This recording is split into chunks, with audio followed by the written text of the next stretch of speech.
njagala okusooka okubaza bannayuganda mwenna oba oli Kampala oba oli Loddawa omulimu gwe mukozi ogw'ettendo ogw'okugenda ku Twitter ne mugulawo account ne mutandika okudiscussinga matters. Manyi musanga obstacles nyingi okuva mu bantu ba NRM abali mu diaspora abaagulibwa abaweebwa ensimbi okubanga baba challenginga naye keep on. Ntandise bwe nti musigale nga mugulawo Twitter account mu challenginga abantu bano buli mbeera yonna esoboka. Mutandika obba challenginga nga mubwa buli kimu so buli muntu yenna agenda ku Twitter kati lutalo lugenda ku Twitter. Bwemba mwagala abasomesa Twitter obulungi mugende wa Fazili Mayanja ku kyoto gyali abeerako anytime abasomesa Twitter ababuli wawe mugenda counter attackinga so Fazili Mayanja gyali. Bwemba mwagala okuba buli omulala bulungi mugende wa Faustin Masaba naye abeerako naye ajja babuli bifa ku Twitter bulungi nnyo nzo omulimu gwa to mobilize okubasindika gye mulina okugenda so mumba mwagala kumanya Twitter bwekola bane bakola ko biche by'okuwandika mugende wa Fazili Mayanja ku kyoto yabeerayo program agina namba nnyo. Ebisigadde mugende wamu Faustin Masaba ajja babuli kye ekyokukola ku Twitter eno ku Facebook goguno mugutulekere yenna n'abamu amakoona tujja kumanya essaayo nakubamba nti ba bloggers soon all later mubagenda bali ya dance bagenda chuso olimi but that is none of our business. For Facebook watu sigaddeko batano babitujja kikwasaganya kala basinga obwenyi basindika ku Twitter mugende ku Twitter gye mbamukolere naye bobanga oli ku Twitter please don't abuse tovuma reason someone don't abuse on Twitter bajja kugala account yo with immediate effect. Please reason those people with the respect, don't abuse. If you dare abuse someone on Twitter, you're going to be blocked from Twitter. Mulabe chiri ko mukule yale ko mukolezi America Donald Trump bam blocking. Era na mula Facebook bam blocking. Wale bageza ko reviewing account here that's true chiganyi. So please I beg you kindly, the moment you open a Twitter account, please reason someone but don't abuse. The moment you abuse someone, they are going to be reported and your account is going to be blocked from there and then. So Twitter mugendeyo mutandika ku reasoning abantu abo. Ntandise bwenti. Okusokera ddala mu kigwero gikyololo njala bagamba ndoza mutegedde amaanyi gamwe ge mulina nga abantu banna Uganda kye tuyita resistance okulemera ku nsonga buli olemera ku nsonga ng'olina ekinyusi ky'olemerako ofunamu ky'ofunye kitya ensimbi bukyanga tuva mu campaign Museveni ensimbi ze yakozesa nakati akyaspendinga ssente nnyingi nnyo zisinga nezakozesa ku campaign whereby buli kyolaba ekibuzaabuza amawulire kye tuyita diversion baba kisasulidde ssente empya n'enkadde oba oli akubye emiranga oba yeyambudde oba anyiiza baba bamukubye emiggo bakoze eki ezo ssente kuba kiri state funded TV zonna bukedde NTV NBS simanyi BBS CBS FM byonna ne ku social media byonna biri well sponsored and funded by state. That means ezo ssente zebakozesa kati mpitirivu nnyo abagenda ku Twitter bachalinga bonna basasuliddwa ekyo tuyita amaanyi g'abantu. That's what we call resisted. The more you resist, the more Museveni loses billions of money in funding diversions. So diversions nyingi zigenze mu bbanga mu Uganda muzire bulungi nnyo. Kati tulina nabana abaana bennyini bowunya ne project owunya now it's becoming a diversion. So njala mwegendereza tumudda mu kusharinga program owunya simanyi ono yafuye ebyo nasimanyi bana abaana abazze bawunya it was a kind of diversion kati yafuuse diversion tekyali cause. Owunya project nayo yafuuse diversion kubanga the more engeri gye bagipromotingamu yafuuse kati tekyali cause nti abaana babadde babawunya kati yafuuse diversion. So owunya mugiveeko bano bajja besuula eddalu musimanyi banka z'abagwira bababye ensimbi all that is diversion state funded. Kati diversion endala zisinga mu mubadde muzitegedde njala bategeeza ekintu kimu buli lwolaba ekintu kyonna eggulire lize ku Bukedde TV nga libuzaabuza bannayuganda ku nsonga eriwo ebeera diversion tobuuza. Bw'okiraba ku New Vision mawulire tobuuza ebeera diversion. Bw'okiraba ku NBS eyo tobuuza ebeera diversion. Bw'okiraba ku Bukedde bw'okiraba ku BBS fine eyo tobuuza kibeera diversion. Bw'okiwulira ku radio bw'okiwulira ku bloggers abali ewaka n'abakola mawulire n'abannamawulire kyonna ebeera diversion temuzunga. Kasite ekintu kiva mu lunaku olumu ne kigenda kifuuka namulala n'amabere g'embwa ebeera diversion ekyomutekola ki temutegana. Ka diversion gye mwagala okugwamu yiino kansoke njibanyonyole bulungi. One, muganda wange Hamis Kiggundu gubayita Ham all along nakulabula nenzija nga nkubuulira kati olwali njagala otwala ekyange gwe njagala okukola mu Kiggula Lujuwa ne points nga 3 ndyoke ngere ku firimu entuufu. Hamu Kiggundu oli muganda wange wadde tetuzaalibwa mu kika kyekimu oli munnayuganda kyekisooka oli musajja muganda. Nakugamba okulwa ennyo ku njuzalandiro tekikufuula nnyinizo. Ompulira bulungi? Okulwa ennyo ku nyumba zalandiro tekikufuula nnyinizo. Bano abasajja be mukolera tembamanyi. Kati olwaleero ekibaddewo ekya bank already omuzannyo guno Hamu njagala kugamba automatically you are the next target bagenda kujjawo. Abantu bozanyirako tobamanyi emirimu gyabwe gimaliriza. payback time. Bagenda kujjawo.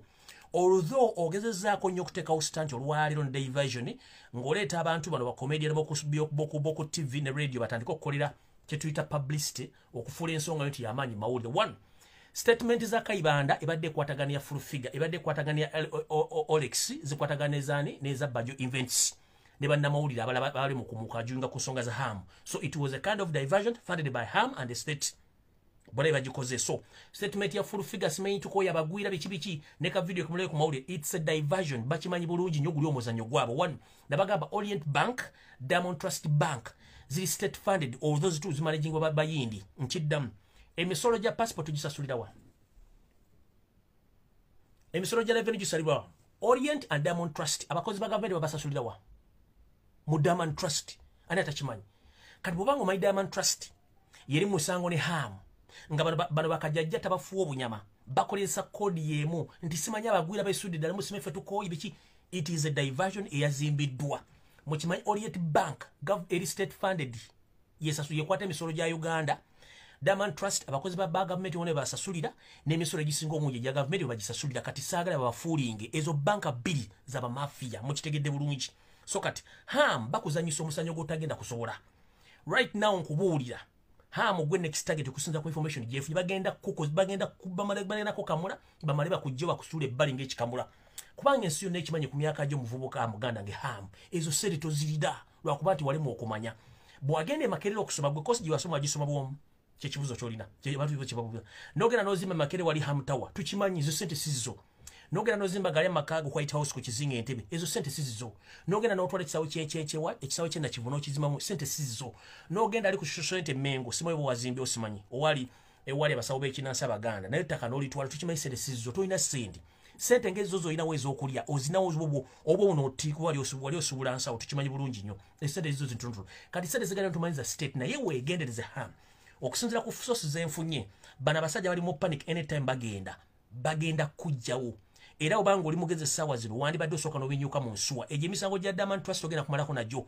Ogenda either nga bagenda kukunkumula ng'ebinyeebwa mu kisusunku oba bagenda kuwa obuto bakubessa sofe ekyo kigenda kuba ne diversion zo zikendeze. So muganda nge Hamisi Kigunu kutegeezezza ensi gy'ozannyisa abasajja b'ozannyisa bajja na nnyina bajjira ku nsi bajjira ku lugaali oli mwana wawo ntogenda kusenguka bagenda kudduka. Era nga ayagala kuprovinga that leta empapula z'ennyumba nga ziri mmanyago nga tekuli transfer. Leta empapula z'ekisawe kye nakivunga nga totunakola transfer obabuli ensi zaani. Ekizimbe ky'emakerere obabuli ensi ekizimbe kyani. Emmotoka z'ovuga zino zi Range Rover buulira ensi oba ziri mmanyago.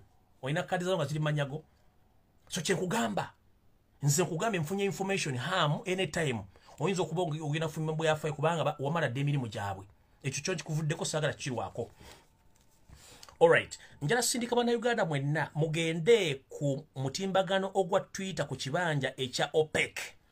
OPEC kye kitongole ekikwasaganya emiwendo n'okutunda emiwendo gy'amafuta mu nsi yonna.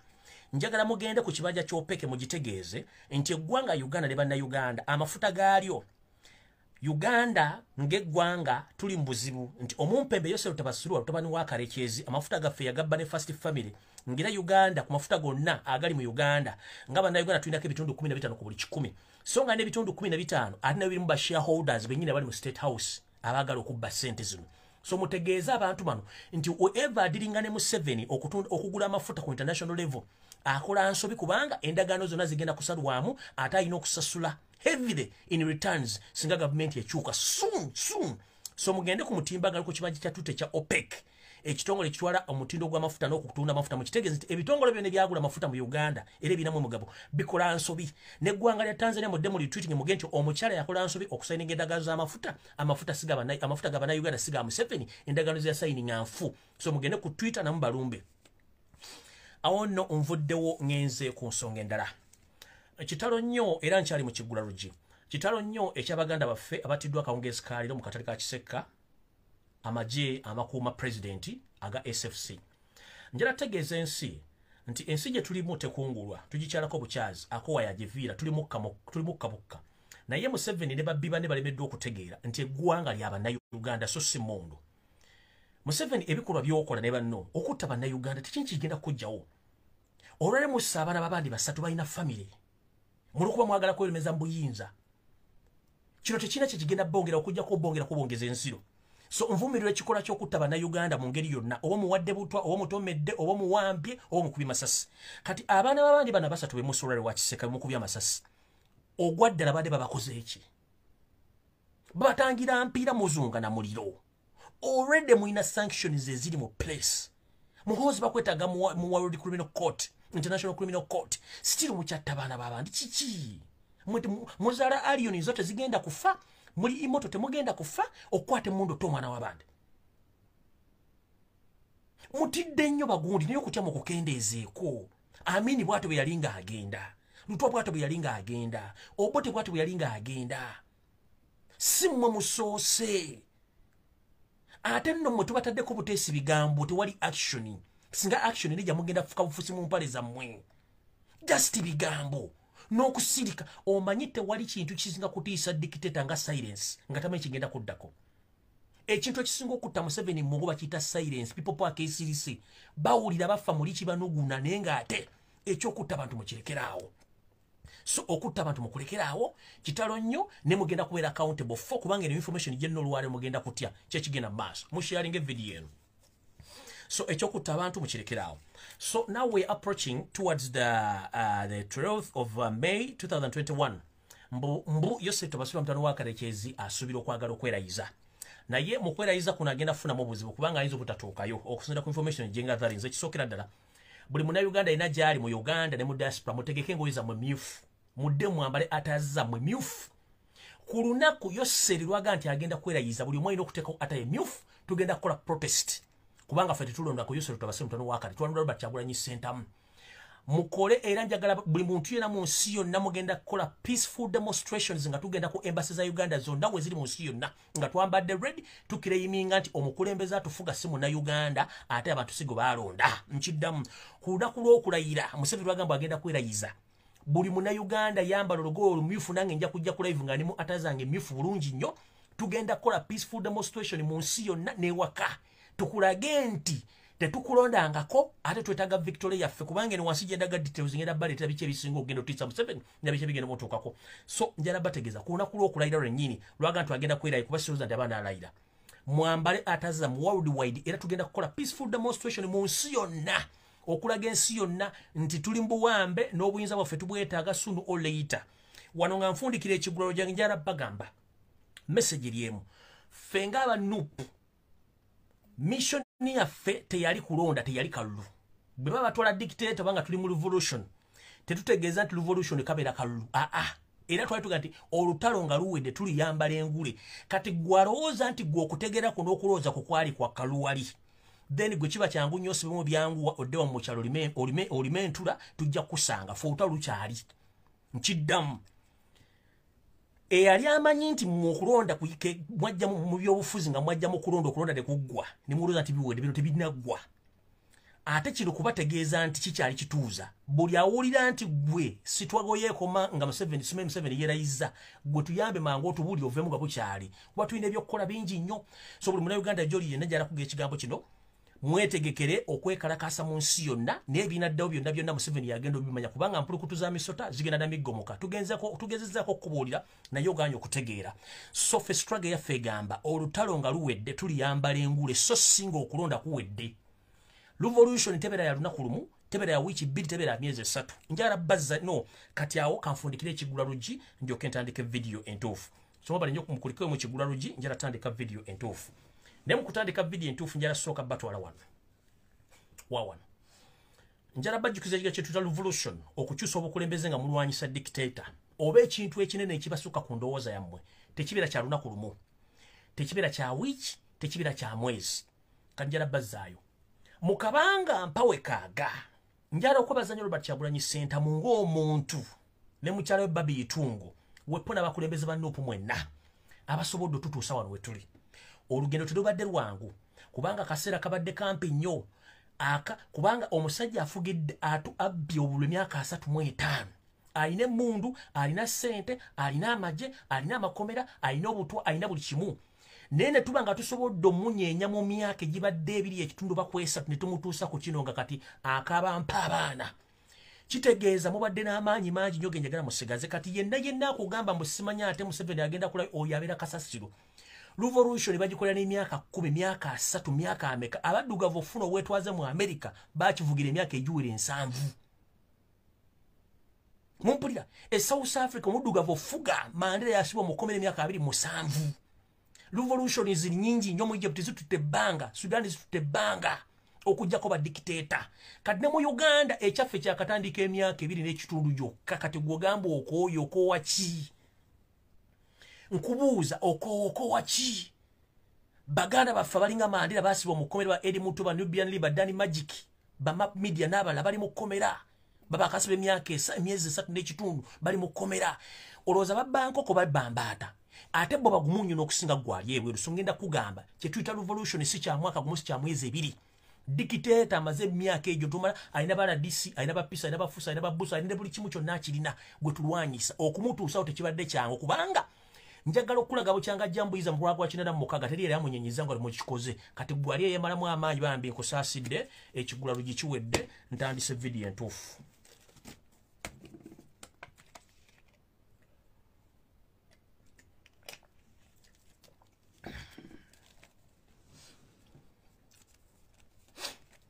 Video entuufu etandise etya? Etandise bweti. Diversion nga bwenzi bannyonnyodde ey'ettaka mwagitegedde eyo yabadde diversion temugigendako. Kubanga Kyagulanyi bazze bamukola ebintu bingi okumuggyako busaabala mwamumanya. Eky'ettaka ne bateekayo diversion nti yatta omuntu ne tukikuba. Eky'emmotoka baziwambe buli kimba kiwambe tukikube kivuddeyo kati nakino eky'ettaka yabadde diversion temukyatendingako mukireke bakikole bulungi nnyo mukibaje weekiri. Kati ntandise video. Nga bwe mbagambye nti okukyakyala n'okunyeenya obugere n'okwekuba empi mu State House bye biri ennaku zino. Oluvannyuma lw'omumpembe Yesu Tabasira mutano wa Kalekezo kimanyaako nti yamawulo esiridde kitya. Ennaku zino wajja mu public ayogera nga anaakeesa naye nga atakimanyi bulungi nnyo nti ennaku ze ziweddeko ez'okufuga eggwanga Uganda. We twogerera ennaku zino omusajja ono agezaako nnyo okunoonya omuntu yenna anaamukonekinga ku Robert Kyagulanyi Ssentamu basobole okwogera. Naye bw'ajja mu public abalaga nti mugumu nnyo. Era yasinga amaanyi ne mundu azirina. Njala kubuuza Yosef Tabasira mutano wa Kalekezo sebe kikunoonyiza Robert Kyagulanyi Ssentamu nga gwoga nti wawangula kiki? Weewumuzeeko. Ffe twakugamba ekigambo kimu. Robert Kyagulanyi Ssentamu yagwega ekigambo kimu. Yakugamba bannayuganda mugende mulonde akalulu mu bungi kajja balemerera. Bwe kana abalemerera bajja kola ki bajja kweyogeza nti bawangudde kiki ekyaddako. Mu history wa Uganda bukyanga lubanga lwa mmindi mwe bali kulonda mwe bali kulabisa Museveni teyawangula kalulu wabula yeerayizizza bwerayiza era tawangula nkola banga tebamu akalulu. One, for the first time electoral commission yalemu okubalancing obululu ne mu zona previous elections babade babalancing obululu ne buwera ne badanga ne bateka ku website ono yafunye buti n'ono afuna buti era buli kimu ekigenda nnomo nga bwe kiri. Njala ombulira elections mu Uganda Electoral Commission wali eferinze ko raising up points oba percentages nti ono yawangudde tekibanga mu history wa Uganda until Robert yabagamba mugende mulonde mu kubungi nnyo kabalemerera kajja balema okubala okwo kwali okulabisa kwali kusooka mwaka londa ne kabalema okubala ne ku website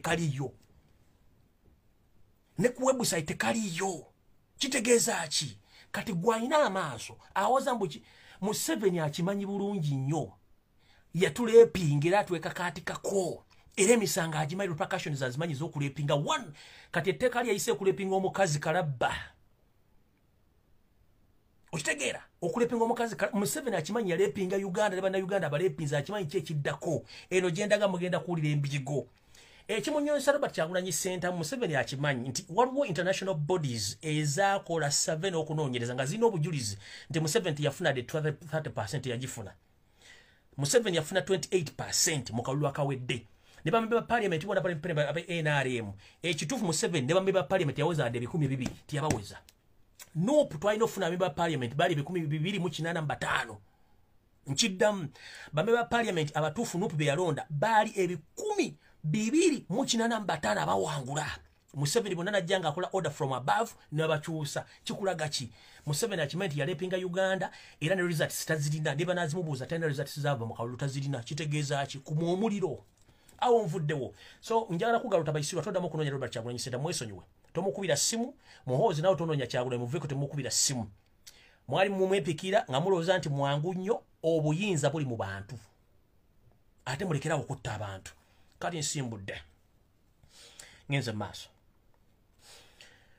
waliwo kyesaagala kwogera ku intaneti kuno naye kankyogerewe nti bannayuganda basinga obungi abali ku intaneti kuno njala mwegendereza nnyo emikutu gye mulaba njagala omukutu gw'ogendako nga gwina kyekugatta ku struggle so si kutoolako nabagamba Museveni ayise emikwesese mingi nnyo okulaba nti ateeka ekibiira kya Nuupu akiteeka ebbala ebbiri abayeekera njagala weebuuze omuntu agamba nti ayagala nkyukakyuka oleeta otya abantu abavuma struggle kyekibuuzo ekisooka ekyokubiri omuntu agamba nti oleeta nkyukakyuka ogamba otya nti gwe ate olina ekibiina ekikyo eyebeera question mark ekyokubiri omuntu agamba nti oyagala nkyukakyuka ate otandika otya okuvuma abakulembeze b'ekibiina eyo question eryawo kati obuterumya mutwe n'obuterumya kiki bagenda maaso njala bategeeza ndi mu kunoonyereza okwange privately ku page ezimu zikola live naye gwali eyo ng'okyagenda okulaba Facebook page ezo live ne zikulumya omutwe mu inbox z'abantu temugende bugundi yayogedde gundi kyangu nnyo unfollow and block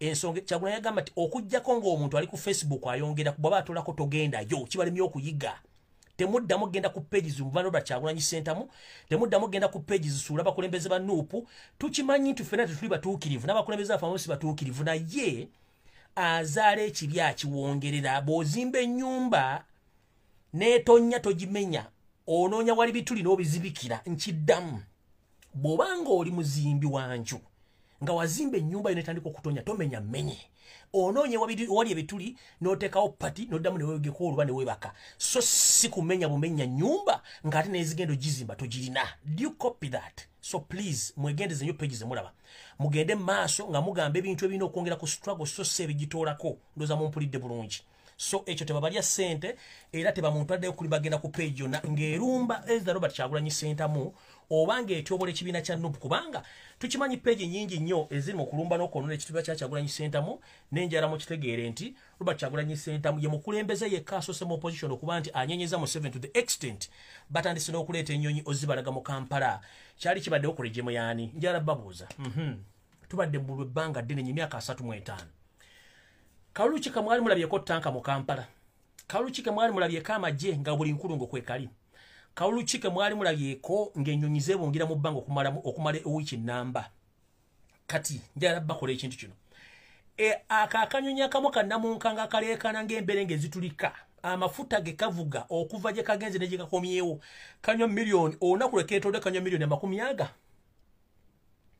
nkiddamu kati obunyonyi bubadde busatu obadde buleekanda ze miliyoni meka olunaku bwe bwetoola okuvuga kitegeeza bali mu panic kati gwe ali ewo ogamba simanyi ngoberera no simanyi nakyobola please abo baveeko ekintu kyonna ekitola ku struggle yo si munnaffe bambega bangi nnyo ku social media awo sigenda kirwako ngenze mu maaso era njagala musooke mulabe Yoseti Bahabula mutabani wa Kalekizi bwe yabadde ng'ayogerako eri babbi banne ekyankwanzi yagambye bino ebintu babikola nga mutegeera yasooka n'agamba nti mumanyi ba MP nti ye bulijjo mbawa obukadde 3 mu obukadde 2 okugula emmotoka ez'obwa MP naye ku luno ngenda bba obukadde 2 kitegeeza economy sente teziriiwo bali mu panic bwe yavuddawo n'agamba ba MP bonna bagenda basalako foreign trips bagenda kuddayo genda bweru buli omu yakubye ne baga tekisoboka tulina okugenda ebweru njala kubuuza ba MP Munnayuganda ali ekannamusabala Munnayuganda ali ekijonje enkuke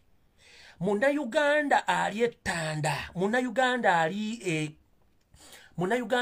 egomba yakulondako kugenda mu America yakulondako kugenda Bungereza kugenda Dubai oba yakulonda kukwera ku nsonga zezewaka ba MP mulekerawo tusiruwalirako mubalemu abalonda amagezi bakuzala mu Uganda mu kifo ky'okulaakulanya Uganda efukenga ensi z'olagamu muli omukalula maaso g'entesala koransi mutusobedde okujonga nabo mugate mwatusala magina n'amadda tosobola kuŋŋamba nti Uganda ebyobugagga byerina na buli kimu kyerina mukiryambuli nsimbi ate mugende mulabe ensi ennungi ensi ze mugenda banyinizo bazirwani ne mutandise kutambuza mpumumpu muli mukulyasereza mu wa musolo kyemukola kiki please Uganda nsi erina buli kimu omuzungu bwajja mu Uganda kubibwayo bweyagala toyagala kuvaawo katate gwogenda mu America kwaki temutereza ngalabi zammwe omwalabu bwajja mu Uganda nawuliza empewo eri mutayagala kuvaamu gwe ate ogenda Dubai mwana abaloga gwe kenyini MP muli ankuzibwa ne muli buli kimu ne mulwana mugende Nairobi okubajjanja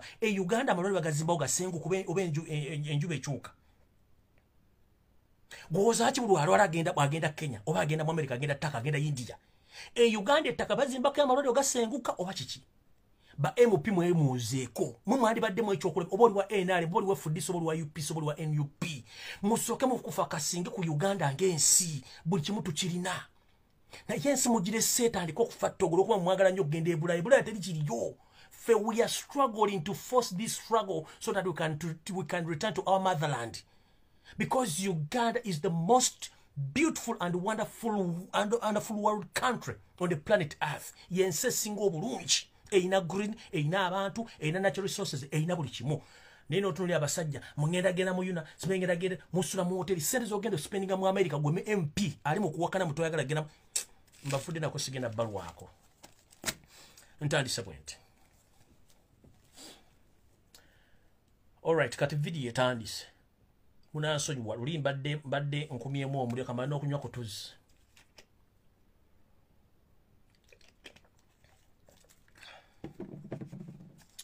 aya basi tutandise video entuufu njala muntagingire yoseta basira mutano wakalekeze first family yonna muntagingire abakulu bano njala muntagingire Gerard Sendawula John Kawanga Moses Ali Jacob Asimwe Pecos Kutesa Kakoza Motale Jeno Guti Jeno Katumba Wamala Captain Francis Babu njala mbatagingire ku video eno nchiddamu njala muntagingire Gerard Sendawula ono wa NRM muntagingire John Kawanga onodoza we Masaka Moses Ali Jacob Asimwe Pecos Kutesa Kakoza Motale Jeno Guti Katumba Wamala ne Captain Francis Babu kuba kati ntandise video entuufu ntandise bwente. Eggwanga eriyitibwa erya United States of America lebayita USA lyagambye Museveni nti ebintu by'okulayira wandibadde obyesonyiwa era biveeko nga Nassibo y'essamba engalabi ngenda kuza omwezi 12 olw'ensonga ebintu byonna ebyava mu kulonda ffe tetubimanyi kubanga bya kiyaaya ebintu by'okwerayiza okola nsobi kubanga tugenda kuttekako ne natti ng'ojja kuba tolina nawosiza naye olw'okuba nti Museveni emputu yayonka nnyonke ate ng'akitya nti yandifuuka nga Frederick Chiluba bwe tufaananya amannya eyafugako eggwanga lya Zambia oluvannyuma lw'omukunkula omukono mu kibya bamubuuza obuzaale bwe obuva n'obuddo nga talina wagenda bwogerera ekyavaamu omwami ono yavunaanyizibwa emisango gy'okuvuga ensi nga si munnansi so nno n'olw'ensonga eno omumpembe Yosef Tasula mutano wa Kale bamugambye nti kimenya amateeka okwerayiza era togeza n'okikola olw'okuba nti alina abawumbatuutu banne abamuwagga olw'okuba balina obumu ne batamanyi nti emmundu eri abaali bazirinako era nakyo kibalemerera okutuusa kati gye bali gye babaziika ng'ennyindo gye zirembekera mukoka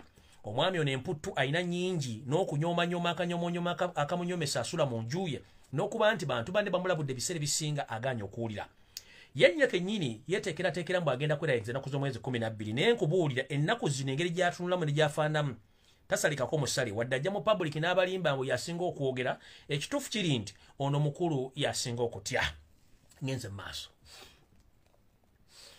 ensonga za Hammons bategeezezza ne mbategeeza eyo diversion mugireke although omusango guli mu kooti ne it's a kind of diversion kuba bagipanze okuteeka stand ku social media musimanya abagwira no it's all about funded and diverting people kuba kigenda maaso kubanga bakimanyi bulungi nnyo nti embaluwa gano gaba gatuuse mujjukira buli information jembo wano baba agifunyeko dda copy mu State House Entebbe kati ntandise bwe the truth and the fact is Muhoozi Kainerugaba the so-called the son of Museveni is wanted by the International Criminal Court by all means on charges of human rights abuse, kidnap and murdering Ugandans. In Chidam, Muhoozi Kainerugaba, the son to Salim Saleh, including Museveni, is wanted by International Criminal Court for the charges of human rights abuse.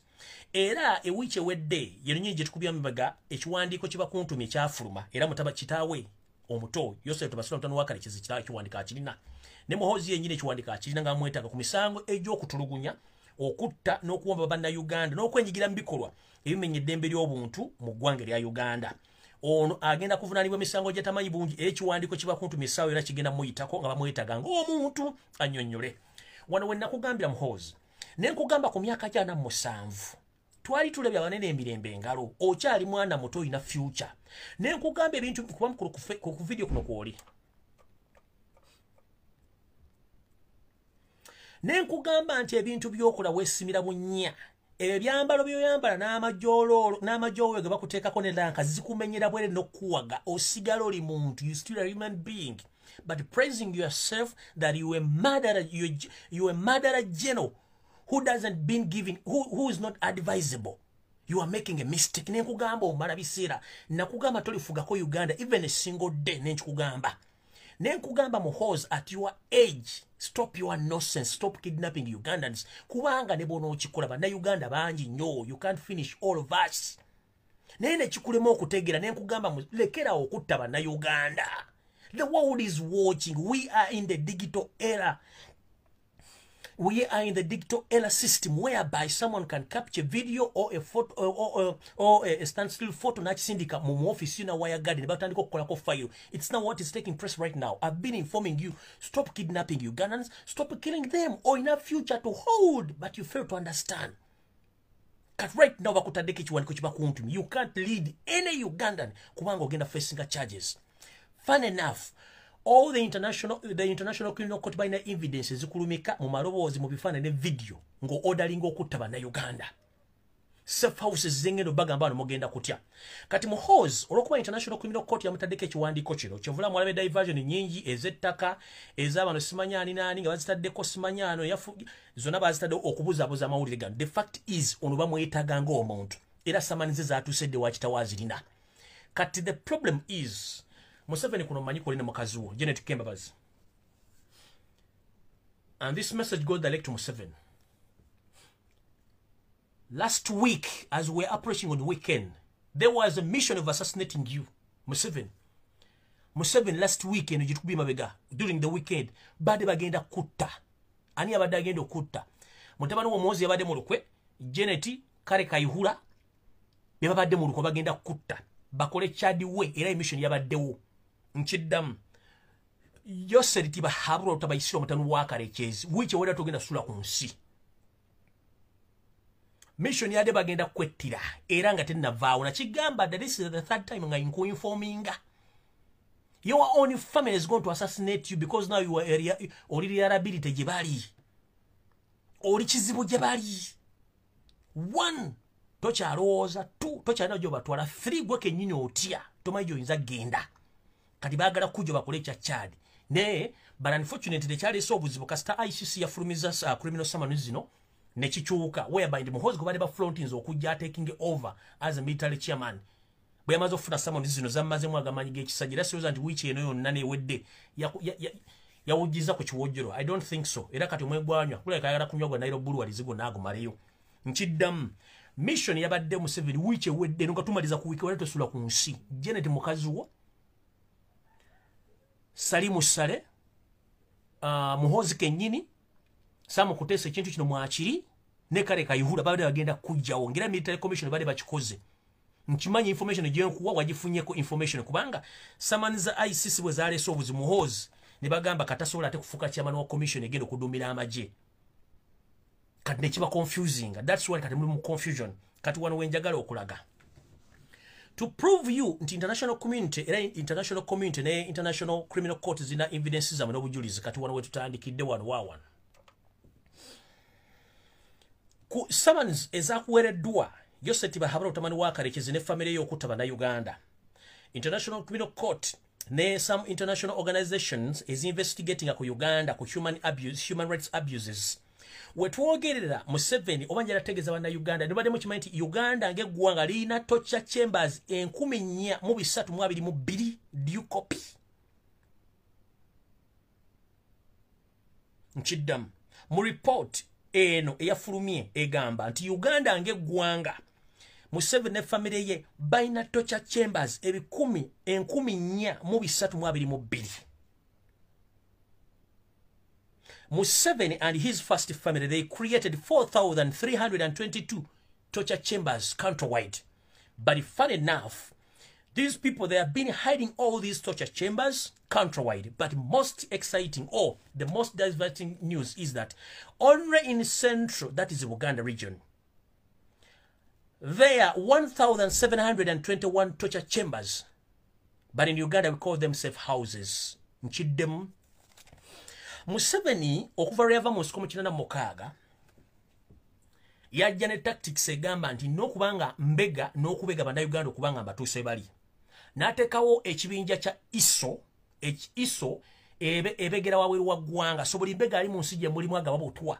Oyo ali ku akaunti ya ISO, External Security Organization. N'ateekawo CMY. Ekyo CMY yebega amagye gonna mu Uganda. Ebega polisi, ebega amagye, ebega polisi, ebega military, ebega UPDF, ebega prison. Eyo gye bayita CMY. Then tugenda ku ISO, Internal Security Organization. Eyo yebega bannayuganda bonna mu Uganda wonna yebabega. Mu bano mulimu abantu abategeera n'abatategeera. Kyovula ng'ennaku zino abalalu bangi nnyo njagala bategeeza bannayuganda mwenna w'owangaalira kasitola bw'omulalu gw'obadde tomanyi tobuuza oyo mbega. Ebifaananyi twabibawadde mwabitegedde. Buli mbega gw'olaba mu Kampala, Wakiso, Mukono, Ntebe, Mityana wa bambega beyongedde obungi. Remember some time back, I used to inform you that all those mad people you saw on streets, they are not mad people. They're on duty and they are well paid. You might see him as a mad woman or a mad man, but he earns more than what you think. Or he earns more than what you earn. Oyo omulala ayinza okuba afuna million 4 omwezi nga gw'ofuna emitwalo 28. Who earns more? Nchiddamu.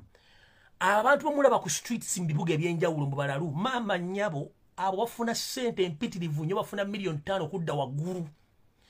Balina recording gadgets, ezirecording amaloboozi, ezikuba bifaananyi, n'ezirecordinga video. Balina ne smartphones. Abamulaba balalu. So, njagala bagamba balalu bonna musanga mu kibuga Kampala, Mukono, Wakiso, n'Emityana wonna. Bonna si balalu, bonna bakozi ba government be bakola mu kitongole kya ISO.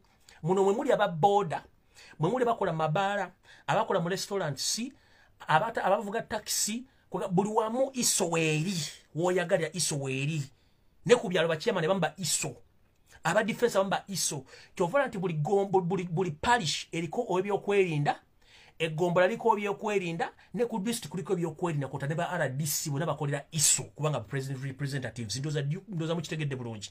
So ndoza mu kitegedde bulungi. Kati eggwanga Uganda, Museveni okuva yafuluma ensiko yateeka ebitongole byoketta okumukettera okwenywereza mu buyinza era abadde akimasitalinze bulungi until Robert Kyagulanyi Ssentamu bwazze n'amu exposinga. Ezo ennyumba zemulaba matiribuna eziri mu Wakiso, Kampala, Ntebe zonna ezisinga obungi wansi underground zina safe houses and torture chambers. Era ng'ezo zonna ezimu zirina ba ministers, ba parliament, ba RDC n'abantu ba individual abakola emirimu gya gavumenti, ennyumba ezibatochalingiramu abantu. Nze ekibaga information nga ngibawa. Ne bambe parliament ba NRM balina torture chambers ezaabwe ku bwabwe. Kati we twogera ku biwandiiko byafulumiziddwa International Criminal Court, Uganda erimu torture chambers 4,322 bweddu. Naye mu Buganda mulimu torture chambers 1,721. Imagine. Awo sigenda kulwawo ngenze ku nsonga endala. Tugenza ku kitongole kye tuyita International Human Rights Concern. Bano bo balina buli kintu kyonna ekyetaagisa ku bujulizi obulaga nti akalulu akagwa akumwe ennaku z'omwezi zaali 17 mwezi ogwa January. Ekitongole kino kirina obujulizi obuli mu bifaananyi obutambi maloboozi nga biraga nti omumpembe Yosef Tabasana Wakalekezi ye president wa Uganda bannayuganda balonda Kyagulanyi Ssentamu. Balina amaloboozi obutambi obutambula ebifaananyi ebiyimiridde still photos era balina obujulizi oba returning officers ba polling agents n'abantu sekinoomu ababa obujulizi obulaga nti Museveni tebamulondangako era balina obujulizi obulaga nti Museveni yalondebwa mu butuufu. Era bano bawandiikidde Museveni bamugamba okwerayiza okola nsobi olw'ensonga abantu tebakulondangako balonda Robert Kyagulanyi Ssentamu nga mukama waabwe so gwe okola nsobi tulina obujulizi bonna. Amagezi ge tukuwa okunoonyereza kwaffe kwawedde twetaaga obanga teweerayiza tugenda kusawo okulonda okuli free and fair nga temuli majje temuli police tutekewo okulonda bannayuganda baddembe esalirewo mu mirembe nga temuli mu kuyiwa musalado okuba omuntu essasi balonde mu kulembeze gwoveeko omule mirembe nga tekuvunaaniddwa musango na gumu olw'okuba nti omwami ono alina emputtu era kigambibwa nti ebintu bino nabiganye naye nga obujulizi bwonna ekitongole kino kibiina bakiyita the International Human Rights Concerned kirina obutambi bwonna okuva ku Electoral Commission ku disitulikiti ku parish ku level ebifaananyi n'amagye abapoliisi ababaki bonna ba RDC ba MP bonna abali mivuyo gino era kyovula buli bwa MP yenna akaba mbwayagala kudda bweru tebakyasobola kufuluma kubanga abasajja babeetooloola dda ngenze maaso ekitongole kino kigenda mu maaso ne kigamba nti bo baliwo obulindaala singa ebintu byonna bigaana okuddawo okuteekawo emirembe kubanga bo bagamba nti balondodde Uganda bukyanga ebeerawo tebalaba nko Uganda ng'efunye emirembe ate nga Uganda erimu abantu abayigirize naye abasinga obungi bagidduseemu nga bakoye obuvuyo n'okutta abantu baabwe bonna n'okubatta kyo kibatuta okugenda okuwangalira ku mawanga ag'ebweru so nga si kyebandibadde baagala so nno kyo kigamba nti okusinziira ku lipooti gye kiraba n'ebintu ebiyinza okwolekera eggwanga erya Uganda kyandibadde kyadivayizinga ekitongole kyandibadde kyadivayizinga Museveni ne banne balekere bannayuganda nga bwe basalendo balumbaladu Bakyagulanyi Ssentamu batekewo okulonda oba bazeewo ebituufu ebyali mu kalulu ako babibale bulungi nnyo abantu bafune emirembe gyabwe nga temulimu kuyiwa musayi kubanga buli muntu ddembe ly'okweyagalira mu nsi nga tattiddwa so nno Museveni ebbaluwa ezo zonna wazifunyeeko era kansubire nti zijja kuba wazifunye bulungi nnyo kubanga kopi fenaffe tuba twazifunye dda kati ngenze maaso kati wano wali okulya n'okukomba essowaani era buli aliyo ng'ogamba nti ndi MP ngenda kulayira simanyi ndi chairman wa C5 simanyi Museveni ngenda kulayira wandirayirira mu makaago kenyina mu kitanda kyo we twogerera katugenze bwe tuti eggwanga lirimu erya Amerika lyawandiikidde ebitongole bino wammanga okubalaga nti bali serious Amerika yawandiika ekitongole kye bayita International Monetary Fund kye tuyita IMF ne wandiikira ekitavu ky'ensi yonna kye bayita World Bank n'ekitegeeza nti nno banoonyereze ku bitavu ebyobugagga byonna eby'abantu bannabyabufuzi abaali babaddeko mu ggwanga erya Uganda mu myaka 35 bukyanga Yusuf Tabasa mutano wakalekeza ajja mu ggwanga lya Uganda ofuga nkiddamu eggwanga erya Amerika lyawandiikidde International Monetary Fund IMF ne liwandiikira World Bank ne libategeeza nti bakooye obuvuyo obw'okutta abantu n'okuwamba abantu wepo n'okwona ensimbi z'omuwoomusolo nga babbessere bazitwala mu mawanga g'ebweru okugulamu bizimbe n'okuziteeka ku bitavu bye bane zibeera eno kati IMF Amerika agitegeezezza nti temugenda kuwola Museveni wadde 11 bwe kiti neyategeeza na World Bank temugeza ne muwa Museveni wadde 11 bwe kiti era ne bategeeza balondoole ensimbi zonna eziri ku akaunti zabo bonna abooluganda abakola b'emikwano abakwatibwa ku Yusuf Tabasa mutano wakalekezi oba mwana oba muzzukulu era netegeeza ebitongole bino wammanga ebiri mu Europe okunoonyereza ku famire z'abo abantu bonna nga bwe nabagamba wiiki ewedde batandika okukolebwako empapula zaabwe zibatika okubazza ku nsewo yaabwe era nga n'ebintu bakoledde mu mawanga ago bigenda kukwatibwa biddizibwe eggwanga erya Uganda ngera bwe kyali kye baakola omugenzi Sissoko Mobutu wa Zabanga eryafuga eggwanga erya Zaire wetwogerera bw'oba oyagala okuprovinga ekintu kino gwe munnayuganda ng'oli MP ng'owagira Museveni oba oli wa poliisi oba oli munnamagye genda osaba visa ya Amerika oba eya Bungereza ogende mu Europe waliwo ekirala ekijja so IMF bagitegeeza kati neebuuza Matayo Kashaija n'ono munno omubbi ono munyarwanda simanyani ono Minister of Finance ajja buli lunaku n'asaba supplementary mugende musabe ssente mu IMF musabe ssente mu World Bank mujja tegeera nti ensi yabakooye kati wetwogerera kirala kikino mwenna abooluganda abakola b'emikwano ababadde bawagira gavumenti y'Omutabbizi Tabasa mutano wakalekezi ne ba officials bammwe mwenna bakimanyi bulungi nnyo nti buli muntu yenna ali related ku muntu eyakola ekikolero ky'okutta n'okuwamba n'okuttulugunya bannayuganda ng'oli mu mawanga g'ebweru ensimbi zo zigenda kukwatibwa ebyobugagga bigenda kukwatibwa n'amayumba gonna ge mwagula mu nsi ezo sina kindi mugenda tikkibwa ku nnyonyi mukomewo mu ggwanga erya Uganda ekyo kyonna kyo mukitegeere bulungi nnyo nti bagenda kikola era temwebuuza kiki kigenda kuddibwako ekyo nga nkimaze ngenze ku nsonga endala kati bannayuganda mwenna mukubiriziddwa mugende ku mutimbagano gwa Twitter mutandike okuteekayo obujulizi bwonna bwe mulina ow'entambi ezitambula oba ebifaananyi ebyava mu kulonda nga ne wiiki eno tennaggwako nkiddamu kwata Twitter account yo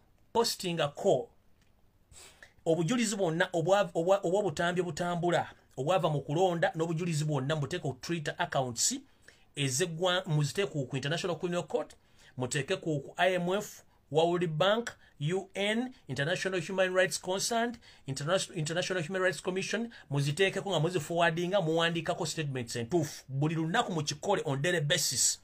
Bana abantu baagala obujulizi bwonna bugweyo. So nja kusaba abantu ba Nupu mwenna abakulembeze mwenna abalonda n'abalondebwa please mu uploading videos ku Twitter n'ebifaananyi zonna n'abakulembeze abali mu kwenyigira mu kuwamba n'okutta abantu during the electoral process mubateekeyo ku Twitter. Facebook musooke mu gyesonyiwe muleke ffe tukolireko live mwesonyiwe Facebook. Bobanga oli manyi oli politician oyagala change nenga gwotyo okukuba embooko ky'okusiba ng'oli mu diaspora oli waka. Kwate kusimu yo genda ogulawo Twitter account tandika osindikako videos zonna ezava mu kulonda obujulizi nga babba bakuba abantu basiba abantu bawamba ba polling agents ne byabakama byalangirira byonna mbiteeke ku Twitter account on daily basis. Eno wiki tulineemu ne wiki ejja mu bikole on daily basis mu biteeke nga muteeka statement yetuufu temutya line eggwanga lyammwe. Mulya bulungi line eggwanga lyammwe enanga zonna statements yakoleza ekisiru zonna muziteekeyo. Oba Kasinge statement yakola ekisiru mugiteekeyo.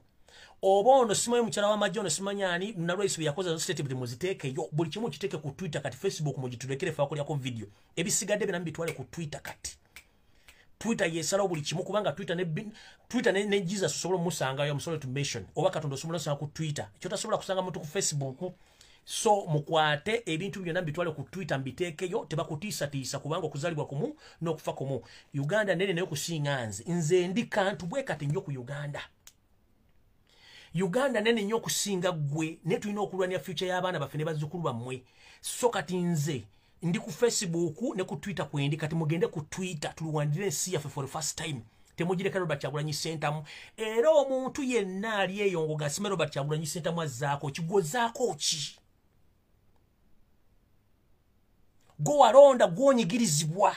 Kyagulanyi asobola okufuna access efune emmere gwasasula omusolo kikyozaako. That's the question. Don't blame Robert Kyagulanyi Ssentamu buli kimu akikoze. Obulamu bwa butaddeyo, obulamu bwa family butaddeyo, business ze baziggala, akesa lukyanga ko ya mutamivu buli kimu akikoze. Emmotoka zonna ez'obugagga zonna bazitutte bazitaddeyo. Gw'okolawo ki?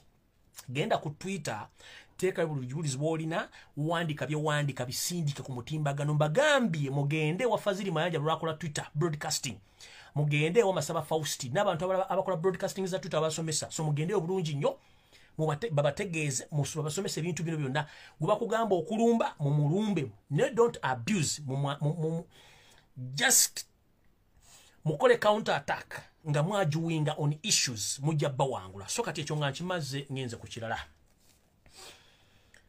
So omuntu yenna ayagala okuprovinga ng'obadde okolera NRM, oli member parliament, oli state operative, ng'obadde olina account mu any foreign bank,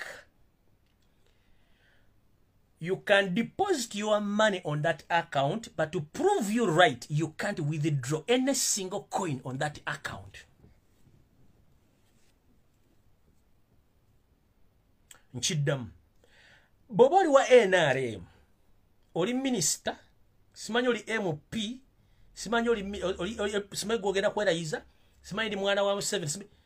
To prove you can deposit money on your foreign account, but it's very difficult right now to withdraw that money. Or as I speak right now, you can withdraw. But soon or later, within 1 week to come, kijja kuba kizibu nnyo okujja sente zo wadde n'ekikumi. Even to claim your properties is going to be very difficult. So this is to warn you. Mweremezeeko mugenda suula eggwanga mu ntata ebyenfuna whereby economic sanctions zijja. Kati ekyensimbi nkibage buli alina property mu America, Bungereza sime mwazigula money yane amye. Kati waliwo kye tuyita economic sanctions ezijja. To prove into Museveni, struggle eri for real. Kati twagala kusomesa muka kusomesemu kyekiddako. 1. The moment you force yourself to swear in, nga bakugambye to swearing in, economic sanctions ezijja. What are the economic sanctions? 1. International Monetary Fund ne World Bank bebafuga sente mu nsi yonna. Singa tebafuga sente, singa buli nsi ine ekyuma ky'ekikuba sente. Nolo kumati IMF yefuga sente mwendo gwensimbi na inflation setting ngeri zitambula mu nsi yonna. That's when IMF ne World Bank bafuga sente. Wanamwageza kukuba sereze bichupuli nenzi kuba nezifa za afire wa gundi. Wasali musaije ziri eyo. Kati bagenda bakola kino. 1. Ekisokera ddala. Bwe bagenda batekako economic sanctions kastomala ne werayiza. 1. Teri buntu kobere mpingo ine nyumba mu America nga wajigula ku sente zo zibakwa kwa mpingo wa NRM nyumba toddamu kubanja. Sente ze ziriyo toddamu kubanja. Okulinya mu America wa mu nsi yonna kijja kubera kizibu. Ekyokubiri. Ensi zonna ezikolaga na America kubanga America is super power. Zigenda gambibwa okudiringana mu 7 okikola ku lulwo. Mukimanyi nti America emizayo gyesinga okuzanya. Bagite economic war. Wano mulaba yomba ne China basula babadiringa basubulagana ebintu. Bayomba na relation chane gulu basubulagana ebintu. Wano Uganda rwana ne Kenya busomeka soli mufu ne mulwa ne male wichi nga muzimbi amatama ngemba te utasopo ku kyoto. Kati bayita America omutufu nga kutteko. Teri kya maguzi kigenda kuva Mombasa nga kingira Kenya. Teri kya maguzi kigenda kuva kuyingira Tanzania nga kingira Uganda. One bagenda ku blocking all ports ezingira mu Uganda zingiza bya maguzi. Nti Tanzania dija kupata chasula kukiza bintu byo kuyingira mu Uganda. Togenda bisa Rwanda. Togenda bisa Congo. South Sudan ready. Wali blocked. Togenda kuyisa kintu South Sudan.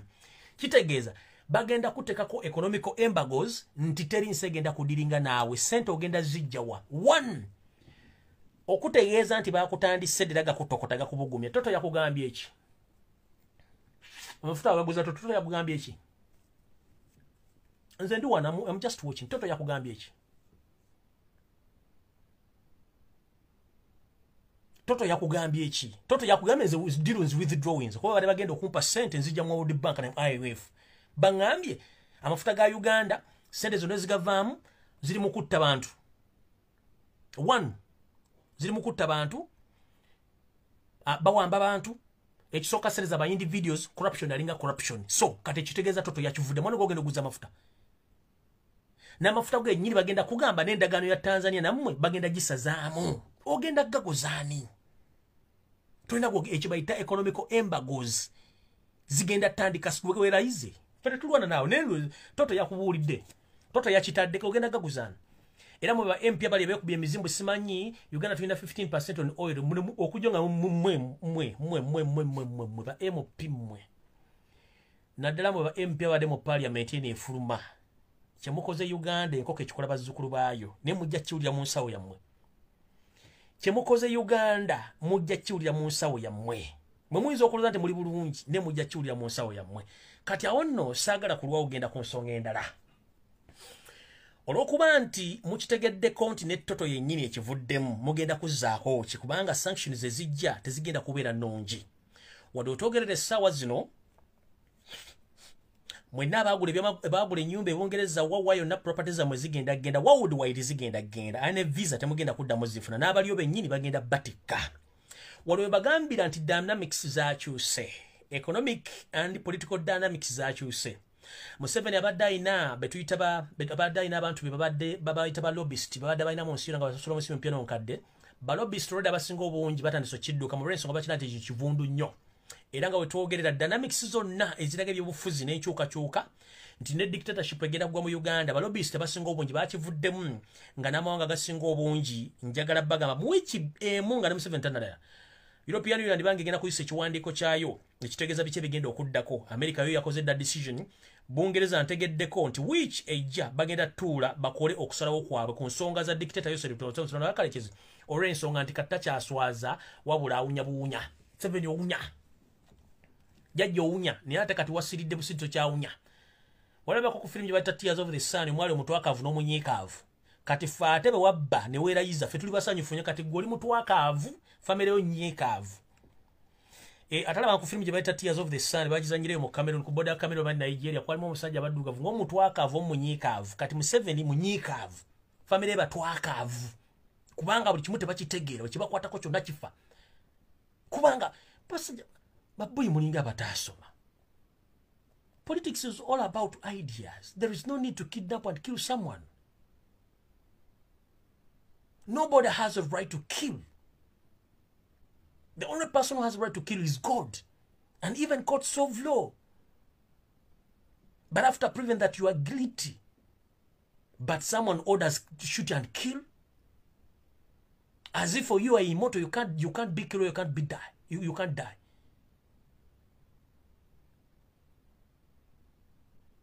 Museveni munyane che government cha mwe kati zino sanctions zituso zona zitandu mutanso okutwakala kati goli mutwakavu abano family yonna nyikavu ne bano bonna okumanya ate muli banyikavu kati nakano kakababulire njagala mugende ku Twitter account samwe mungendere ku government ya Israeli ku Twitter account ya Benjamin Netanyahu mumugambe nti sabo wekitiwo mukulembeze wa Israeli tukusaba n'obuwombefu omukyala gwe walonze okubeera nga yagenda okukikira mu ggwanga lya Uganda nga ambassador mubbi mukondo mufere oyo ono muwala gwe bayitani shatiz muserule mubbi mufere bebamu abalina sereze ggwanga zonna ezisinga obungi mugende ku Twitter mumutereyo history ya shatiz muserule ne kitaawe worldwide bamunoonya ye bali commanding. The reason is nti Museveni katwata nesokozesa abaana baabwe okubateeka nti bagenda otandika okutambuza properties zaabwe upload. So you need to block this with immediate effect. Bakyusizamu bakimanyi sanctions zigenda bakwata bonna kati bakoze balina ka backup ke bakoze kalwa Samu Kutesa yakitandise kati yadidde business zone eziri upload nga talina ngeri gyagenda zimanaging n'agamba no kantekeyo mutabani wange ono alinga empuku alinga ennyanga zettanda ntekeyo ne muwala wange Shatiz Muserule. Kati njagala mugende ku Twitter handle ya parliament ya Israeli ne Twitter handle y'omukulembeze wa Israeli Benjamin Netanyahu mutegeeze nti yalonze omuntu omukyamu mumutegeeze nti history wasoma kitaawe yabbe Uganda okuva mu lukwa mu myaka gy'ensanvu up to now nga ne kyeyasembayo okukola ekive ku international scene bali enguzi yakakadde kamu mu America okuyisawo deal nga ono Samu Kutesa akyali chairman wa UN mukibategeeze. Kati ono omwana olw'okuba Samu Kutesa bamuteekako embago babbi eggwanga kati yalese muwala we omubbi abadde babbanga sereze eggwanga n'amufuula Israeli mu appointing abere ambassador waayo basobola okubanga basobola okumontenga ebibogagga byabwe. So mukitegedde eyo mugendeyo Shatiz Muserule muteekeko buli kimu ekisoboka mu kimuteekeko kubanga bonna babbi teriyo bantu bala basobola okufuuka bambasada. Olwo MP ye board of directors wa companies za Kutesa olw'okuba nti ziri abululu kabaleso no yabagendayo. Kati mugende mu Oman mugende ku Twitter handle ya government ya Oman mulumbe president ne parliament mbategeeze twategeddeko nti muino omuku mwana w'omukulu mu government gumwa wadde okufuuka ambassador wa Oman mu Uganda. The same family yababbi abamafia amanya gawe makyamu nnyo mu bagambe nti bano abantu balina ekizibu bamaze okubba sereze eggwanga bazitadde upload eggwanga lyavu nnyo kati bagezaako abana bafula ba diplomats so that bafuna free movement kuba diplomat omalaga mukwata naye kati mubategeeza ng'obudde bukyali bagenda batekako embago ne sanctions basigale mu Uganda tije bagala nti nfu tugifiiremu ffenna. Mukitegedde bulungi kati badidde Samu Kutesa yakitandise bateekayo abaana babafuule ba diplomats bo basigale nga batambula ogenda okumontaninga emmali zaabwe zonna mu nsi yonna bola okuba tebasasobola kutambula. Kati omwana w'omusota gubeera musota era akasota ne bakava mu kisungu kalumirawo kaba n'obusagwa. Kati ono Shatiz Muserule ne mwanyina bonna babbi bonna baffere the international mafias embwa ezaalambwa ne bwegisangira ne esigala ezaalambwa tezaalambuzi. Shatiz ne mwanya okumuli babbi ne muganda Odrek lwabo atunda ebiwowoolo emitima yebwa simanye ensigo z'abantu bonna babbi muli batemu. Kati you can't represent those countries nga mulina history era ku references emba wati family yababbi muteko Odrek lwabo gwe mwanyina mu Uganda tasobola kufuluma Uganda. One atunda human organs ku black market mu nsi yonna nkiddamu references emuwa mugambe Shatiz Muserule babbi ne mwanyina Odrek lwabwogo first son inro naye kennyini yenyigira mivuyo y'okutta bannayuganda nga basalamu ebibumba ebiwowoolo ensigo n'abitunda ku black market. Eyo profile ejja kuba ewedde abantu bawadde ebintu ebyo era ngotegeeza International Human Rights Commission nti Israeli ne Oman bakoze ensobi okuwa abantu bano diplomatic immunity mbabafuula be bali present zaabwe bakikoze mu kyamu kubanga bano abantu batemu babbi ngenze maaso. Okay ngenze maaso kati wano ne bagambidde mu ntagingire abantu bano ba elders ba NRM abatandikawo government eno omuli Gerald Sendawula John Kawanga, Moses Ali, Jacob Asimwe, Geno Peko Skotesa, Kakoza Mutale, Geno Guti, ne Katumba Wamala, wepo ne Captain Francis Babu, eyali omember parliament wa Kampala Central. Ntandise bwenti. Olunaku lw'eggulo ku ssaawa 8 ez'akawungeezi. Abasajja bakulu ababeerako komo NRM nga bakagireeta. Museveni yabawadde meeting mu State House ne batula ne bateesa ensonga. Mu bano okumanya gemba nyubinyira mu meeting eri yatandise saa 8 yawedde saa 11 ez'akawungeezi. Mu meeting yadde mu State House. Mu nsonga ze bateesezzaako basajja bakulu bana abasinga obungi aba NRM bamugambye mukulu Museveni. Bwe twali tuli mu nsiko nga tulwana, twalina ensonga lwaki tulwana okuleeta eddembe mu Uganda. Naye ebintu bigenda mu maaso mu Uganda tebiwoomya ddigobe. Ekifaananyi ky'okizza ekibiina ky'ebyobufuzi n'ebyobufuzi mu Uganda bituuzza mu myaka giri egyali myaka gy'ensanvu okutuukira ddala okuva mu gy'enkaaga gy'ensanvu n'okutuuka mu gy'ekinana bwe twajjira eggwanga ne lijja mu nvuba. Ne tulaba gye tulaga. Bwe bamugamba okusinziira ku democracy or dynamics za democracy nga bwe zitambula, abantu baba balonze ne basalawo nti ono yalina obbakulembera tubawa obuyinza bwe baalonda. Abakulu bano mwabadde Gerald Sendawula, John Kawanga, Moses Ali, Jacob Asimwe, Geno Peko Skutesa, Kakoza Mutale, Geno Guti, Katumba Wamala ne Captain Francis Babu. Bagambye yosete basema mtano wa kareches. It is better you sit down with the all opposition figures, but Robert Kyagulanyi Ssentamu is the head, so that we can make a peaceful transition to dissolve buyinza abantu kubanga basalawo balonda Robert Kyagulanyi Ssentamu. Nga manyi nti owempaka akuna mesatu empowe mufu emugamba okuna me nagamba sinnakunama neddamu nemufu anagamba sinnakunama bwe mufu ogwokusatu emwambulira ddala akapale nga tekali ne balaba ekijjanku nini ate nga batugambe engombe egamba nti enkima gyekoma okuwalampa omuti gyekoma okwolesa obwerere bwayo nkiddamu enkima gyekoma okulinya omuti gyekoma okwolesa obwerere bwayo oba obulimmawa bwayo. Yose utabasana mtano wakare jakomye okubeera n'emputtu jakomye okugwa mu bizibu ebiyitirivu nti ono takyabuulirirwa nga bwayitibwa lutabayisirwa tibahabulwa. Ekigambo tibahabulwa oba erinnya tibahabulwa litegeeza nti omumpa emboono tawabulwa. Kyovula mu nsi yonna yalina ba advisor abasukka 150 naye ng'ate yabawabula. That's why we are in the mess right now as we speak. If you ask yourself, how did we reach here? Someone said in 1980 that there was electoral violence which led him to go to the bush to claim the victory on behalf of all Ugandans. He waged a war against Obote's regime until all Ugandans came together and joined the efforts which led to Museveni claimed the victory in 1986. But exactly the previous governments, what they used to do, it's exactly what Museveni is doing right now. This symbolizes that Museveni doesn't copy from the past. And he might be the same person who had been mixing all the problems since 1960s up to now. So omwami ono ebintu byakola exactly government ziri ezayitako zibikola. Bana bakulu bamugambye eti ekintu kyokola ekyokuwamba okutta abantu n'okusiba abantu nga tebayinaako misango n'ensimbi ezibbibwa mu gavumenti nga tezirinaako accountability n'ensimbi ezeewolebwa nga n'eggwanga lituuse okuba nti lyerisinga okubanjibwa mu nsi yonna nga n'ebbanka tekyasobola kukola kitegeeza eggwanga terina we liraga. Bamugambye bakulu bano waayo obuyinza obuddize bannyini bo.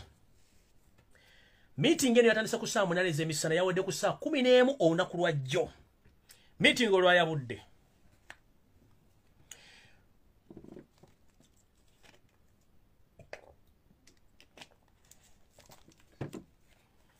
Meeting olwayabuse ku saa 11.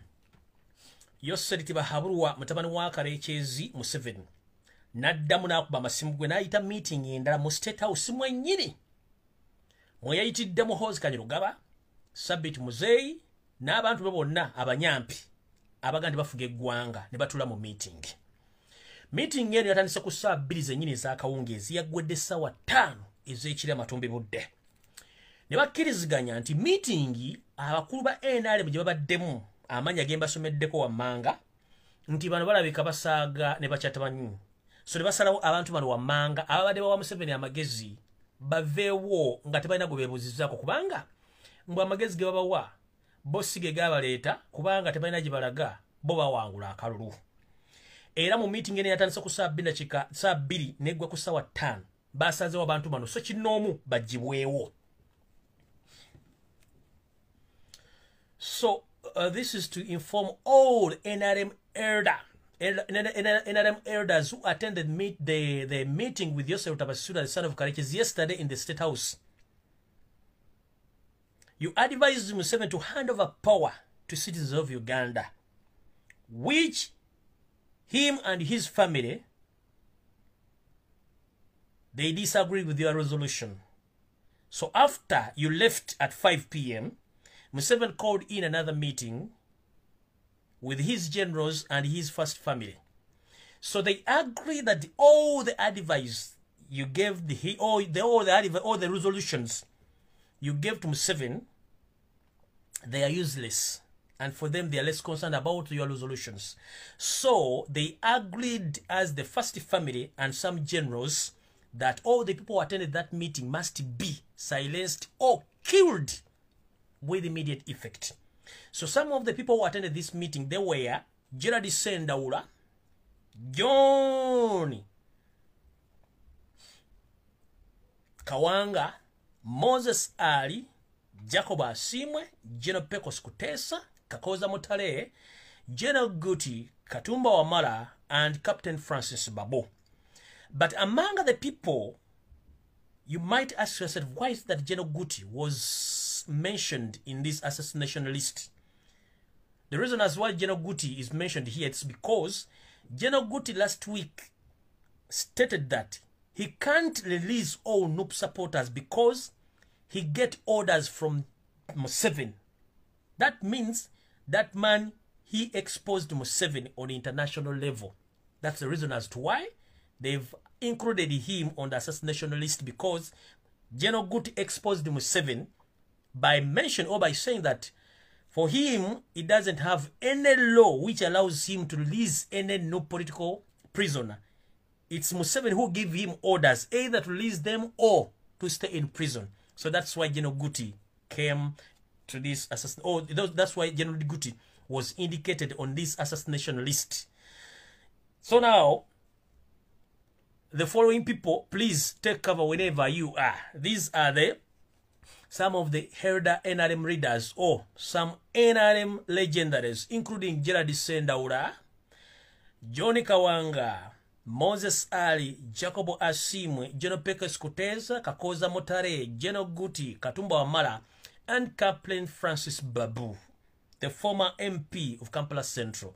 What I know best of Mr. Francis Babu is the man of his own words. Era onateka okubanga naye yomu ku bantu abagambye Museveni kimala kimale kintu tukite kanone kyekiyinza okuba kigenda omuggisaawo.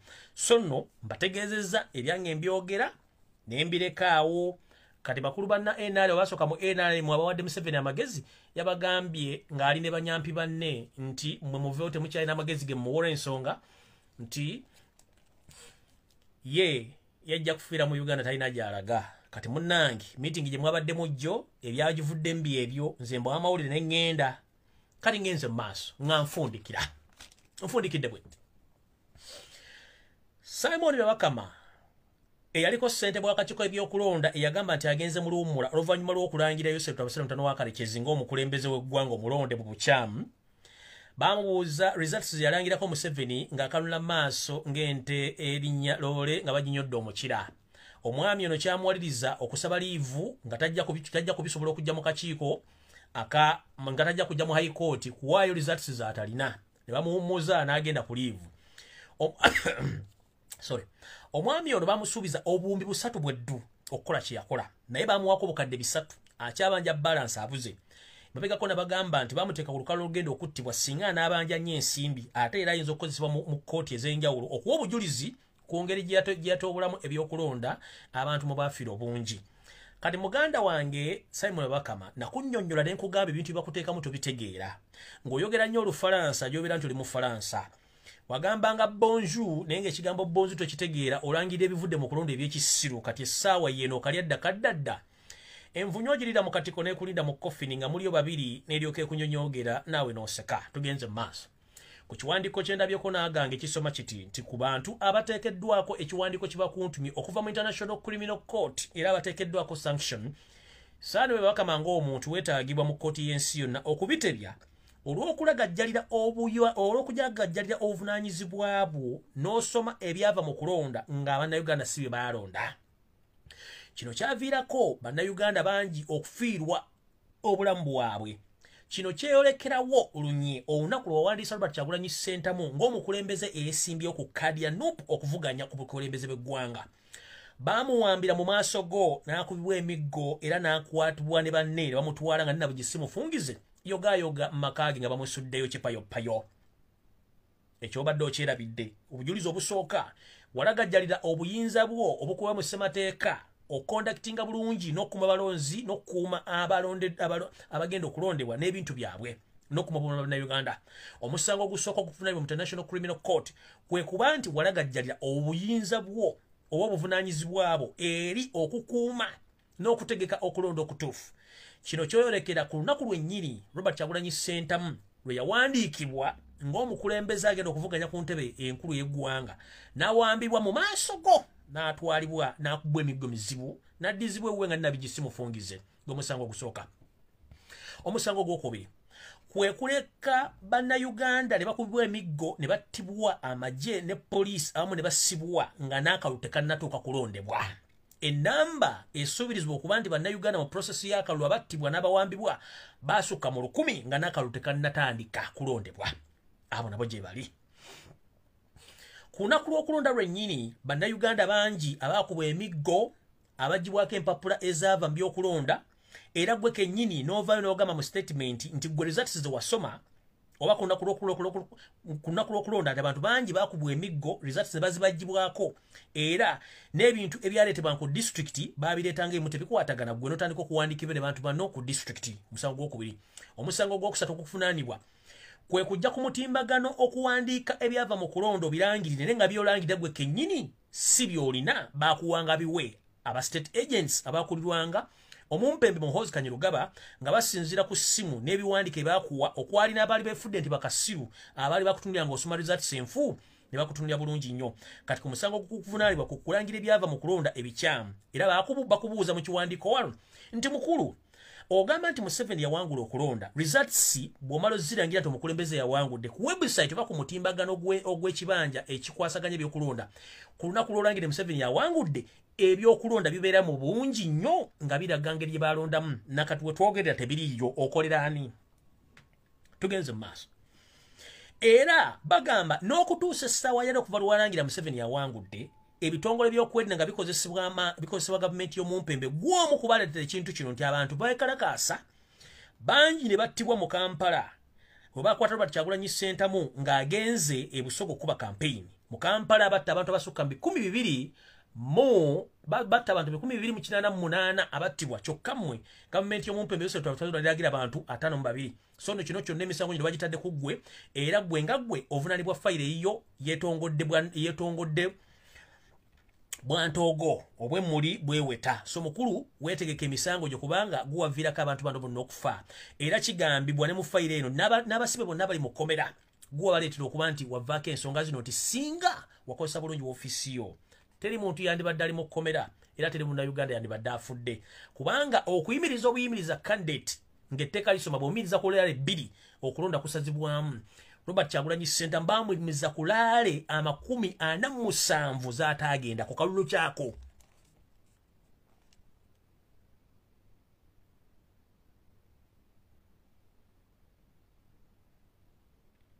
Etteeka lisoma kandidate yenna bw'ayimirizibwa ku laale 2 zokka bwe ziti kimala okusazaamu akalulu ako ne katalondebwa.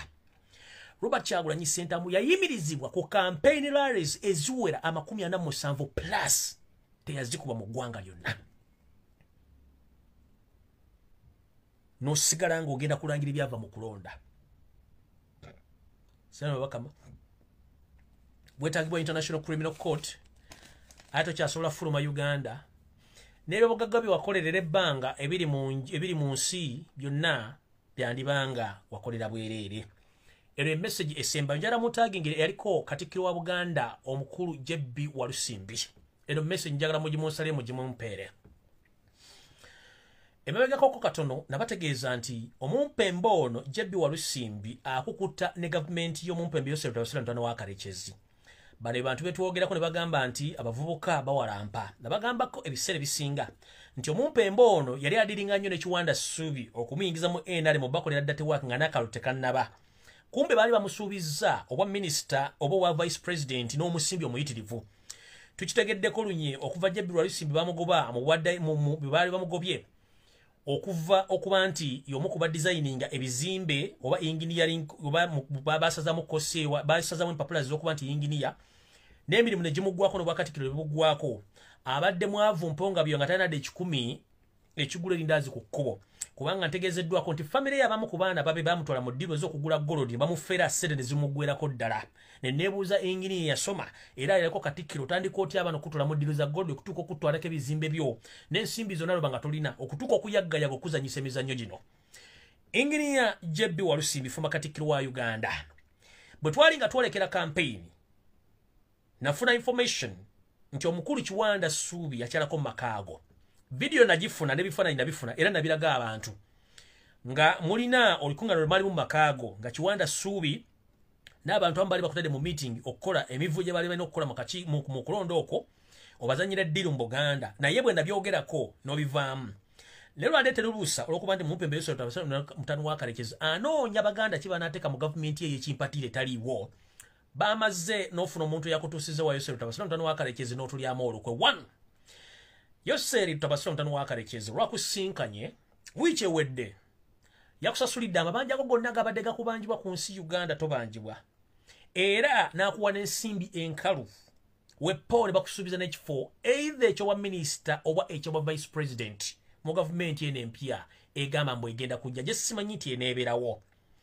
era mukulu Walusimbi gwe kennyini waliddemu olukwe kubanga nakulabula mu video ziri nkadde ndowooza bamu gwakumeka sikyajjukira mundoza mwaka guwedde ne nkugamba okukutana Museveni naye tujja kumanya information era we twogerera essaawa zino mukama wange Jebbi Walusimbi yaliko Katikkiro wa Buganda nkimanyi bulungi information agifunye amabanja ago gasasuliddwa Museveni gonna gabadde gakubanjibwa ne bakuwa n'ensimbi enkalu wepo n'okusuubiza obwa minister obwa vice president mu gavumenti ejja ne oyinza okuba ofunye ekifo kyonna mu gavumenti naye nkitegeddeko kirimba kikusasulidde otere weetabe mu diversion ze mugenda okukola naye njala kugamba nti okalya ddakaddadda wandibanga naawe oyolekedde okubanga abantu batandika okubamu ebituli enkola y'emirimu gy'ajja okukola mu Buganda n'ebintu ebiringanga ebyo saagala nnyo okkulwako naye tukitegedde nti bakusuubiza ogufa ogunene n'ensimbi buli kimu bakikusasulidde naye nga jjukira nakugamba nga omwaka guli tukyali mu guli wakukutana Kiwanda Subi n'ebifaananyi kisimenti nkyabina kubanga essimu yange mugimayiza enkusa zino tezitera nnyo okutegeka bintu so ebifaananyi biyinza okuba nga nabiruuzinga naye nga nafuna ne video nali njirina ne footage nga mudde nga mune Kiwanda Subi muteesa ekyo kyombadde lwakuba nti sirina wentereka bintu bino naye for God's sake ndiddamu n'embifuna era kigatto wange wonna bwoli bwobanga okyayina information eyo ginsindikire nziremu giposting to prove these people tena information gyensembeza lwa nti omusajja ono yatuliddemu olukwe n'amala nasinkana Yoseri Tabasira mutano wa Karekezi n'amusosolera amabanja gonna n'amuwa n'ensimbi enkalu n'omusuubiza ekifo kyonna mu gavumenti eno gye bagamba egenda kuddako naye simanyi oba yaddi kati era kigatto wange bwobanga kuli kuno ng'okyayina information please gimpereze nziremu nja gipostinga ntegeeza abantu kiki enjogeddeko olwaleero so mukulu webali nnyo balire ddala nga bulijjo mu mutulyamu olukwe ate ne mulya ne mu nsi yammwe naye kansubire nti zino ziwalidde nizo teziikulye zino ziwalidde kansubire teziikulye kubanga bantu mmwe mutuliddemu ennyenkwe ku myaka gye wali betokola kintu kino naye sikunenya kubanga oli muntu oyagala ensimbi kandabe enkya oba ku enkya lwakumeka enkya lwakuna ndowooza nja kuwummulamu enkya nyinza okujja ku Friday ngenda kujja ne information ebalaga era njala mu buli muntu yenna owanchuka mumanye nti page zammwe zonna ezajjibwa ku social media yali omukulu SK Mbuga Kabangala eyabangala amatu agamulinganga ebiwaawo bya satellite z'empooma ayina kabijja k'abavubuka abasoma IT makerere pone bwe waggwanga abadde bahakinga pages ne bazitwala kati buli muntu yenna alaba Kabangala ng'oyagala change ng'oyagala struggle omusanga mwekyasinga okwagala Kabangala SK Mbuga gwe wakwasibwa task era n'osasula abasajja abakungojjeka ba State House bahakaza baliwo akabinja ko kajjudde abaana basiraamu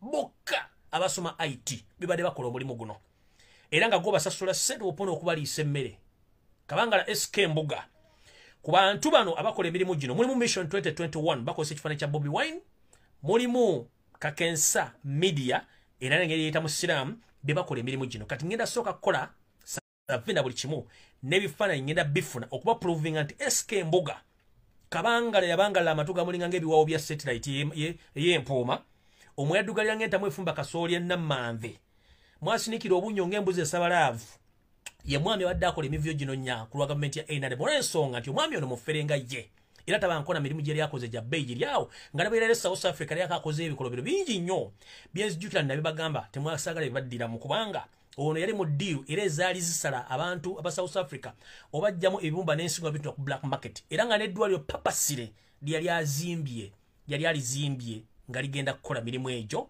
ejja body organs transplant ez'okutunda ku black market but unfortunately bwe baamukwata omuzuganya eddwaliro ndizizingama era business nefa kati yasigala kufeera ku online era nga nina n'abaana abamu ku online bofeera buli lunaku abaana bakadama ng'obajjako ensimbi empene enkadde kati ngenda kwambula n'abala ngenda bambula nkiddamu SK Mbuga peegi zaffe ziwera 20 zonna wasasula abaana bo bemmanyi bonna n'ebifaananyi ngenda bifuna soon or later ne muhakinga page ku ssente z'omuwomusolo za state ng'oba protect bonna basiraamu tekuli mukatu tekuli mu protestant abasoma IT era temuddamu kubuuza headquarter ya NUP n'abakulembeza ba NUP temumanya nti TV zammwe zonna eza online omuntu yaziri amabega mwita SK Mbuga n'akabinja kakabaana abasoma IT abasiraamu be bahakinga page zino zonna si Kakensa Media oli owaffe owa NUP nedda ono Kakensa erinnya Kakensa ne media nga kya Luganda MIDI nga bwe liggwayo media ekigambo media so si Kakensa oli nedda si Kakensa oli saagala munfune bubi si Kakensa oli mukitegedde bulungi so omwami oyo Kabangala SK Mbuga yakoze omulimu gwonna mu struggle okubanga babba page zaffe zonna neno gye nadde nkomezaawo still nadde ngezesa kulaba nti oba eneetera okuvaayo bulungi naye badde tennavaayo yensonga lwaki ebintu bino babikoze kuba nadde mbajagala bategeeza nga mbakwata bulungi nnyo ndyoke mbapininge bulungi nnyo bakozesa Mission 2021 nga kuliko ekifaananyi kya Robert Kyagulanyi Center nga kuliko naka page ke bayita Kakensa Media ke bakozesa okuhakinga page zaffe zonna ze baatwala toga oba kyoto oba lujjuliro oba map media oba ani era naye akyagula bali baagala gitwala yali SK Mbuga mutegedde bulungi kati mwenna bakadama abali kuno no mwenna abakyala abaganda bange banyinaza abali mu Uganda abali ku buceeyo omusajja gobayita SK Mbuga nga kubira essimu n'akusaba ebifaananyi byo bya nudes akoolako ssente nti mulina business manya alina container kubanga information enjirina nali nakwesonyiwa bwembwa gwe mufere watandika n'okufera abaana ku line kuno bana ba house gara bali mu diaspora ng'obafere weolako ensimbi n'otazibawa obasaba nuduzi ku online ekyo nakyo nkimanyi ngenda kujja nkwabye ku Friday enkya kamala okukola analysis yange yonna era omuntu yenna ku media kuno ng'olina information eruma Kabangala mbikulwa bino wammanga okufera okubba okutta abantu mu buli kimu kyonna mukireeteze ngenda mwabya kubanga n'ekifaananyi kino biranga nabifuna olwaleero bulungi nnyo mumundeetere bulungi nnyo mu mimpo mini box yange